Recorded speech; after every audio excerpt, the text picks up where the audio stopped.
तो कर्नाटक का चुनावी चक्रव्यूह कौन तोड़ेगा और जनता किसे चुनेगी, ये तो 13 मई को पता चलेगा। मगर कर्नाटक के साथ ही महाराष्ट्र की राजनीति भी करवट ले रही है। शरद पवार पर सस्पेंस बरकरार है। शरद पवार इस्तीफा वापस लेंगे या नहीं? अगर इस्तीफा वापस नहीं लिया तो फिर एनसीपी का अध्यक्ष कौन होगा? क्या सुप्रिया सुले को एनसीपी का अध्यक्ष बनाया जाएगा या अजीत पवार? प्रश्न बहुत सारे हैं और उनके साथ मची है एनसीपी में जबरदस्त हलचल। शेवटच्या शास्त्र जाईल एवढंच या ठिकाणी सांगतो आणि आपली राहील.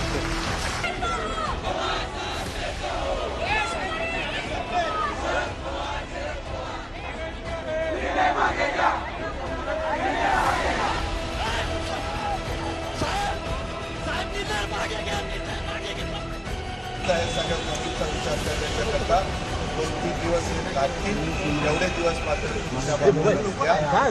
यूं ही नहीं कहा जाता कि शरद पवार भारतीय राजनीति के मंझे हुए खिलाड़ी हैं। उन्होंने पहले इस्तीफा देकर महाराष्ट्र की सियासत में खलबली मचा दी और चंद घंटे बाद ही उन्होंने अपने नेताओं कार्यकर्ताओं की भावनाओं का सम्मान करते हुए ये कह दिया कि 2-4 दिन में विचार करके वो बताएंगे कि इस्तीफा वापस लेंगे या नहीं।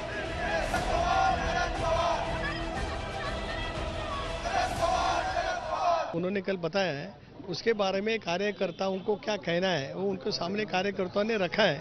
साहब उसके बारे में 2-3 दिन के बारे में देख लेंगे, सोचेंगे।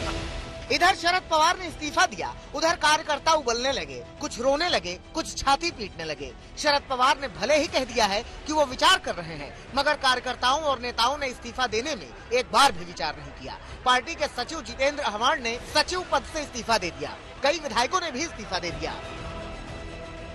इस्तीफा जो है वो कल ही मैंने भेज दिया था। आज फिजिकली मेरे को बुलाया उन्होंने और बात की कि ये करने की अपने को जरूरत नहीं, पार्टी का काम करो और किसी ने इस्तीफा देने की जरूरत नहीं है और देना भी नहीं है। बहुत लोग और रेजिग्नेशन दे रहे हैं, जितेंद्र आव्हाड ने भी अभी रेजिग्नेशन दिया है। वो सभी महाराष्ट्र के लोगों को उन्होंने सूचित किया है कि किसी ने अभी इस्तीफा देने की आवश्यकता नहीं है। इतना ही नहीं, राष्ट्रवादी यूथ कांग्रेस के 157 में से 117 नेताओं ने इस्तीफा दे दिया।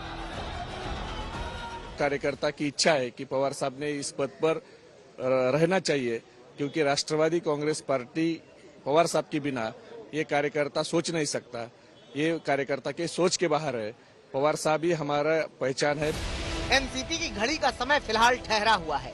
बहुत सारे नेता पवार को मनाने में लगे हुए हैं, मगर कुछ ने मान लिया है कि एनसीपी के अध्यक्ष की कुर्सी बदलने का वक्त आ गया है।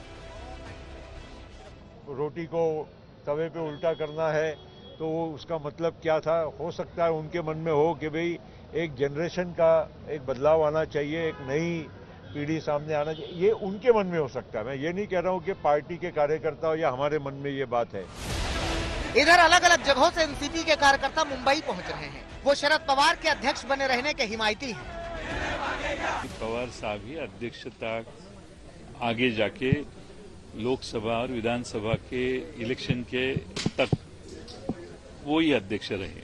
ये सब कार्यकर्ताओं की मांग है। बहुत सारे कार्यकर्ता मुझे बता रहे हैं और कह रहे हैं कि पवार साहब को ही रहने के लिए बोलिए। अब सवाल यह है कि कार्यकर्ताओं की मांग को सुनकर क्या शरद पवार अपना मन बदलेंगे? और अगर शरद पवार मन नहीं बदलते हैं तो फिर एनसीपी की कमान किसे मिलेगी? हमारी मांग ये है कि पवार साहब ही कंटिन्यू रहे, तो अभी पर्याय नाम का विचार करना भी ठीक नहीं है। जयंत पाटिल भले ही गोलमोल जवाब दे रहे हों, मगर अंदर की खबर यह है कि शरद पवार अगर इस्तीफा वापस नहीं लेते तो सुप्रिया सुले को एनसीपी की कमान सौंपी जा सकती है। वैसे भी अजीत पवार खुद के अध्यक्ष पद की रेस में होने से इनकार करते हैं। अरे बनने का सवाल ही नहीं उठता बाबा। अभी आपने सुना ना मैंने जो कुछ कहा तो।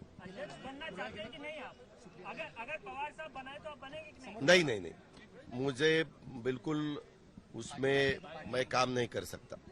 सवाल ही नहीं उठता, सोचने का भी सवाल नहीं उठता। क्या बता कभी जुबान में ही सही, मगर ये चर्चा शुरू हो गई है कि अजित पवार को महाराष्ट्र की कमान और सुप्रिया सुले को देश की कमान यानी अध्यक्ष पद की कुर्सी दी जा सकती है।